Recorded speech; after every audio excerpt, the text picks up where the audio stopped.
আসসালামু আলাইকুম, রিফা সুমে আপনাদের সবাইকে স্বাগতম। আশা করছি সবাই ভালো আছেন, সুস্থ আছেন। তো আজ আমি আপনাদেরকে দেখাবো কিভাবে খুব অল্প উপকরণে এবং অল্প সময়ে চিকেন বিরিয়ানি রান্না করা যায়। তো চলুন আমরা বিরিয়ানি রান্না করাটা শুরু করি। তো প্রথমে আমি মাংসগুলোকে মশলা দিয়ে মাখবো। তো আমি দিয়ে দিচ্ছি 1 টেবিল চামচ আদা রসুন বাটা। আমি এখানে আদা রসুন একসাথে বেটে রেখেছি। দিয়ে দিচ্ছি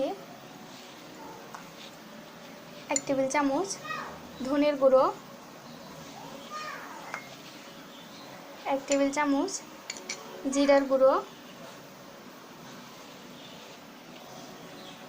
তো এখানে আমি শাহি জিরা, জয়ত্রী এবং জয়ফল একসাথে গুঁড়ো করে রেখেছি। আমি কিন্তু মশলাগুলো ভাজিনি, না ভেজেই গুঁড়ো করে নিয়েছি। আমি এখান থেকে 1 টেবিল চামচ পরিমাণ গুঁড়ো দিয়ে দিব। দিয়ে দেব 1 টেবিল চামচ মরিচের গুঁড়া। দিয়ে দেব 2 টেবিল চামচ টক দই। টক দইটা আমি খুব ভালো করে ফেটিয়ে রেখেছি। দিয়ে দিচ্ছি স্বাদ মতো লবণ। দিচ্ছি একটা তেজপাতা, 2টা এলাচ এবং 1 টুকরো দারচিনি। আমি এখন এই সবগুলো উপকরণের সাথে মাংসটা খুব ভালোভাবে মেখে নেব।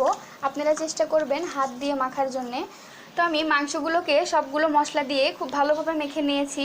আমি এখন 30 মিনিটের জন্য এই মাংসগুলো ম্যারিনেট করে রেখে দেব। ফিরে আসছি 30 মিনিট পর। তো আমি এখানে কড়াইয়ে 3 টেবিল চামচ তেল দিয়েছি।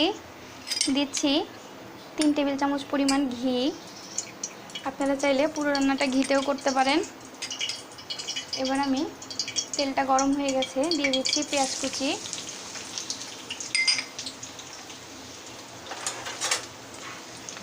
আমি পেঁয়াজটাকে একদম লাল করে ভেজে নেব। দিয়ে দিচ্ছি সামান্য লবণ, যাতে পেঁয়াজটা একটু তাড়াতাড়ি ভাজা হয়। তো আমি পেঁয়াজটাকে লালচে রং করে ভেজে নেব। পেঁয়াজগুলোকে আমি লালচে কালার করে ভেজে নিয়েছি, বা লাইট ব্রাউন যেটাই বলেন না কেন। তো আমি এখন এই ভাজা পেঁয়াজে মাংসগুলো দিয়ে দেব।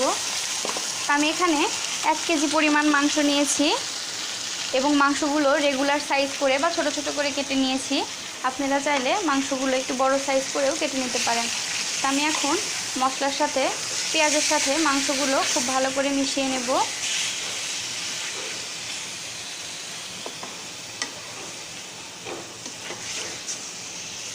আমি কিন্তু খুব অল্প উপকরণে এবং ঘরে থাকা যে মশলাগুলো সবসময় আমার ঘরেই থাকে, সেই মশলা দিয়ে আপনাদেরকে বিরিয়ানিটা রান্না করে দেখাচ্ছি। আমি কিন্তু বাজারের কোনো কেনা মশলা ইউজ করিনি। তো আপনারা বাসায় আমার রেসিপিটা ফলো করে রান্না করে খেয়ে দেখবেন, আপনাদের কাছে ভালো লাগবে। তো আমি এখন এই মাংসটাকে ঢেকে রাখবো। ফিরে আসব যখন মাংসটা সেদ্ধ হয়ে যাবে এবং মাংসের পানিটা শুকিয়ে যাবে তখন। আর আমি এই মাংসে কোনো এক্সট্রা পানি ইউজ করব না। মাংস থেকে যে পানিটা বের হবে তাতেই মাংসটা সেদ্ধ হয়ে যাবে। তো আমি এখন মাংসটা ঢেকে দিচ্ছি।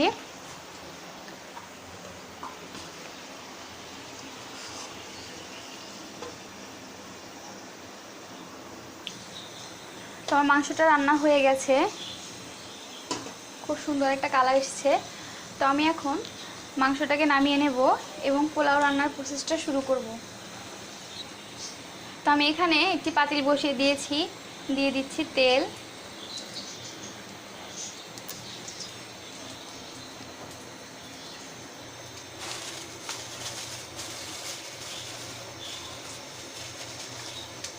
তেলটা গরম হয়ে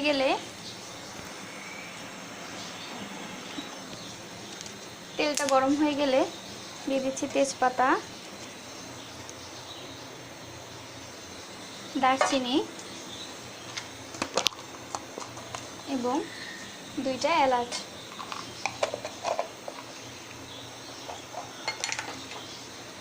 আমি মশলাগুলোকে একটু ভেজে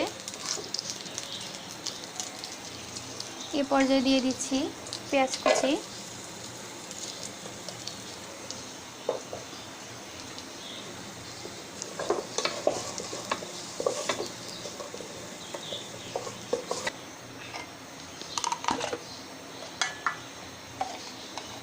টেবিল চামচ পরিমাণ ঘি,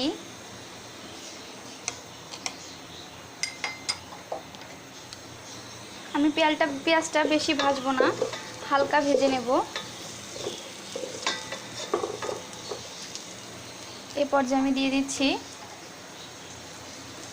6টা কাঁচামরিচ। আমি এভাবে আগার দিক থেকে এভাবে ফালি করে নিয়েছি। আমি দিয়ে দিচ্ছি কাঁচামরিচ। আমি মাংস রান্নায় কোনো কাঁচামরিচ ব্যবহার করিনি, আপনারা চাইলে ব্যবহার করতে পারেন। আমি মাংসটা শুধু গুঁড়া মরিচ দিয়েই রান্না করেছি। পেঁয়াজগুলো আমি হালকা ভেজে নিয়েছি। আমি এই পর্যায়ে দিয়ে দিচ্ছি 1 টেবিল চামচ আদা রসুন বাটা। আদা রসুন বাটা দিয়ে আমি ভালো করে নেড়ে নেব এবং দিয়ে দেব স্বাদ মতো লবণ। আমি লবণের পরিমাণটা একটু কমই দিলাম, কারণ যেহেতু আমি মাংস এর সাথে মিশাবো, মাংসের সাথে লবণ দেওয়া আছে, তাই লবণটা আমি পরে দেখে দিয়ে নেব। মশলাটা হালকা ভাজা হয়ে গেছে। এখন আমি দিয়ে দেব চাল। আমি এখানে 2 কাপ পরিমাণ চাল খুব ভালো করে ধুয়ে আধা ঘন্টা পানি ঝরিয়ে রেখেছিলাম। তো দিয়ে দিচ্ছি চাল। তো চালটা আমি মশলার সাথে পেঁয়াজ এবং মশলার সাথে খুব ভালো করে ভেজে নেব।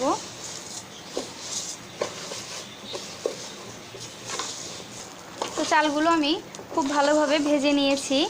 আপনারা চাল ভাজার সময় খেয়াল রাখবেন, যখন দেখবেন যে চালগুলো ঝরঝরে হয়ে গেছে এবং চালটা নাড়াচাড়া করার সময় একটু ঝনঝন টাইপের শব্দ হচ্ছে, তখন বুঝবেন যে চালগুলো খুব ভালোভাবে ভাজা হয়ে গেছে। তো আমি এখন অ্যাড করে দিচ্ছি পানি। তা আমি এখানে 2 কাপ চাল নিয়েছি। তো 2 কাপ চালে আমি 4 কাপের একটু কম পানি দেব। পানিটা আমি আগেই গরম করে রেখেছি। দিয়ে দিচ্ছি পানি। পানিটা দেওয়ার পরে আমি চুলার আঁচটা বাড়িয়ে দেব।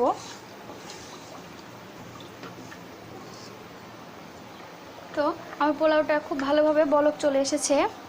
এ পর্যায়ে আমি দিয়ে দেব 1/2 টেবিল চামচ মতো চিনি।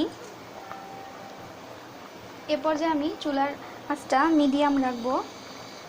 তো চালটা যখন আর একটু স্বচ্ছ হয়ে আসবে, অর্থাৎ 80% চালটা যখন ফুটে যাবে, তখন আমি মাংসটা চালের সাথে অ্যাড করে দেব। তো চালটা প্রায় সিদ্ধ হয়ে এসেছে। আমি এখন যে মাংসগুলো রান্না করে রেখেছিলাম সেই মাংসগুলো দিয়ে দেব।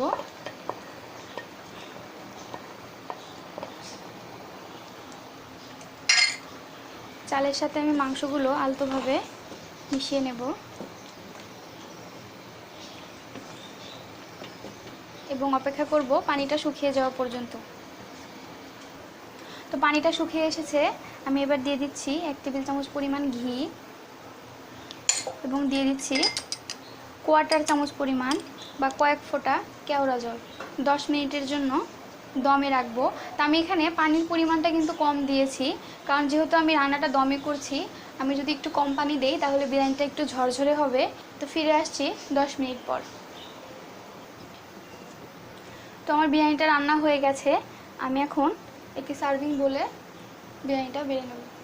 ঘরে থাকা খুব অল্প উপকরণেই খুব সহজ উপায়ে আমি আপনাদেরকে বিরিয়ানিটা রান্না করে দেখালাম। আপনারা অবশ্যই বাসায় ট্রাই করবেন এবং আপনাদের কাছে ভালো লাগবে। তো আমার রেসিপিটা যদি ভালো লাগে তাহলে আমার চ্যানেলটিকে লাইক করবেন, শেয়ার করবেন এবং নতুন নতুন আরও ভিডিও পেতে আমার চ্যানেলটিকে সাবস্ক্রাইব করবেন। সবাই সুস্থ থাকবেন, ভালো থাকবেন। আল্লাহ হাফেজ।